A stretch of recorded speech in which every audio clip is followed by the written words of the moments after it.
Meghan Markle and Prince Harry's cheerleader Omid Scobie is ramping up his PR when it comes to his upcoming book, Endgame. He's just released an extract via People, and in it there's 6 particular claims that in this video, I'm pretty much going to enjoy tearing them apart.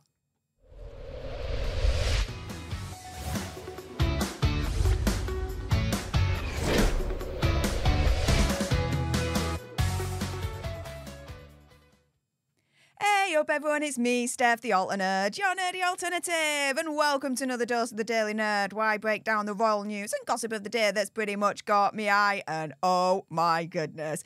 Yeah, let's jump into this one, shall we? Because yes, Omid Scobie has released an excerpt via People, and in it there's 6 particular claims that I'm pretty much going to be tearing apart.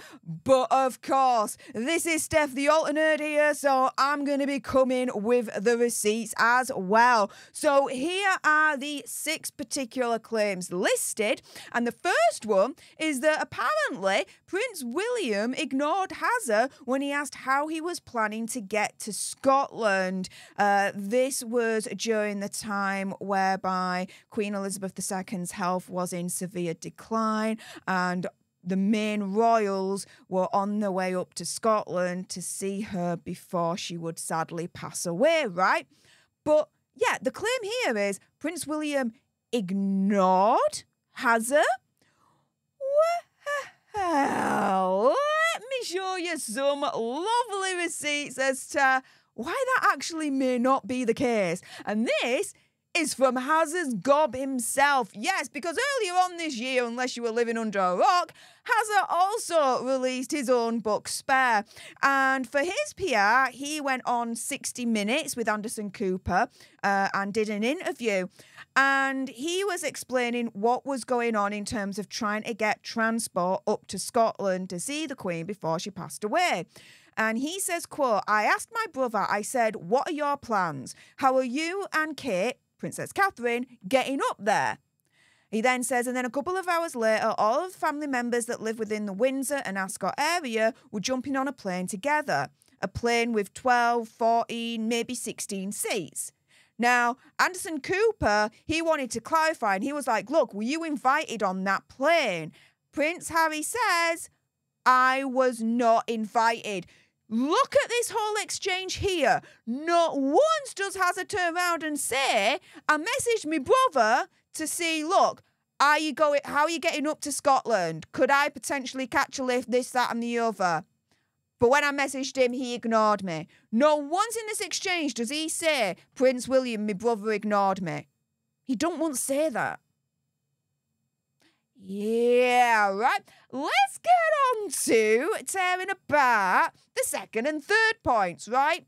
So, eventually, the second point says, Prince Hazza books a £30,000 charter flight to Aberdeenshire from Luton. Okay? And? So what? Wow, oh my goodness, he wasn't able to get onto the royal plane taxi, so he had to use some of his millions to, get up to Scotland himself. Oh, wow. Come the frick on. Third point, King Charles told him to come without Meghan. Source claims she, quote, wasn't wanted.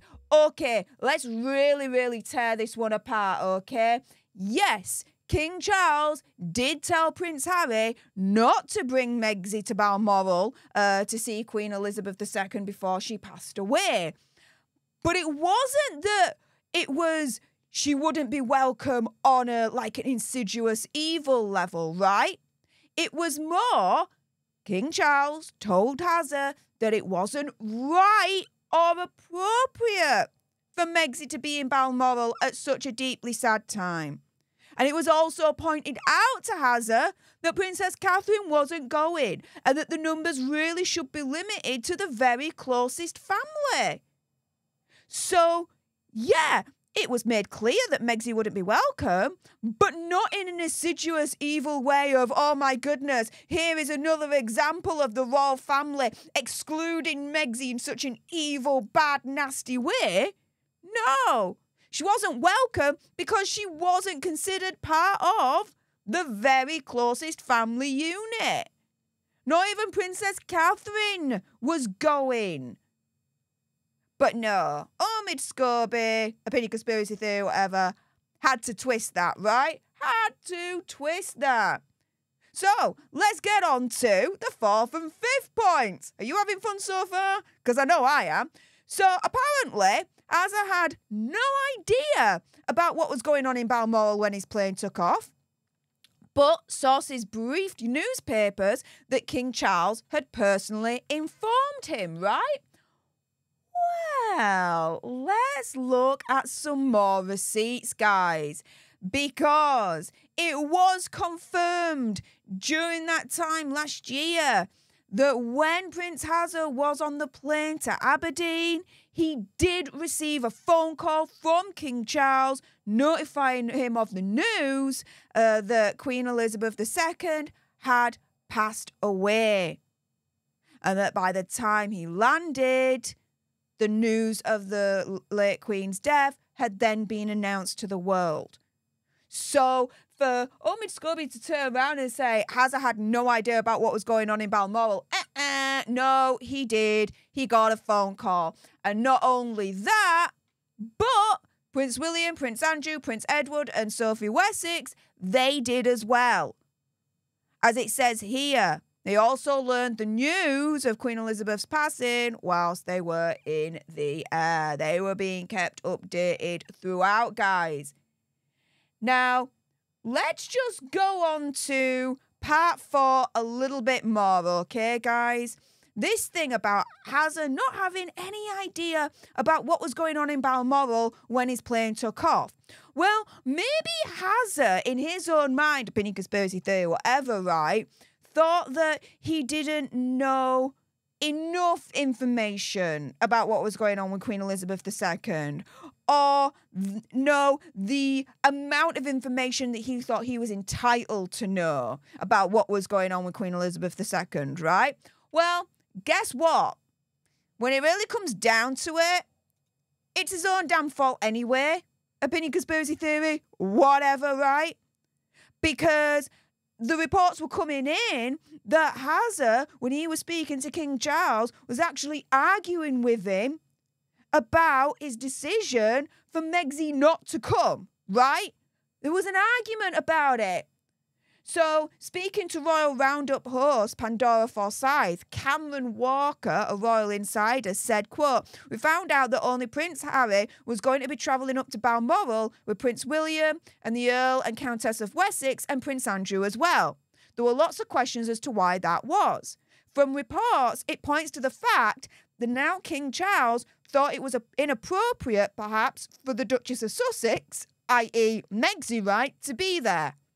That caused an argument, and get this, therefore a delay in planes taking off." Let's put it this way, right, guys? Again, opinion, conspiracy theory, whatever, right? If Prince Hazard didn't have that Barney, that argument with King Charles, trying to argue the toss why Megxie should have been there, when King Charles is firmly turning around and saying, "Son, she ain't coming. Stop arguing," right? Then he would have set off sooner to Scotland, would have got there sooner, and perhaps would have known more then, much quicker. My logic, in my opinion, conspiracy theory, whatever, is completely undeniable. And let's get to the 6th and final claim, because this is absolutely redonkulous, and I'm going to explain why. Again, with receipts, guys. So, the 6th and final claim out of the excerpt is that Prince William believes Hazard has been brainwashed by an army of therapists, right? And how do we potentially know this? Know this idea? Well, coming from Prince Hazard himself, right? So Prince Hazard wrote about this in his book Spare, right? Accusing Prince William of turning around and saying to Hazard that, "Hazard, you are unwell and you are brainwashed by your therapist." Hazza claims that this turned into a furious row that lasted 72 hours and that they'd never fought like this in the past. Now, let me put it this way to you. Spare has been debunked in so many ways that I don't trust it as an actual pure 100% historical factual source, right? So, because Spare has been debunked so many times over, from cover to back and everywhere in between, right? You think that I'm going to be believing this without any further receipts whatsoever, because the only source where this is coming from is the thoroughly debunked Spare? Get Ben, I don't think so.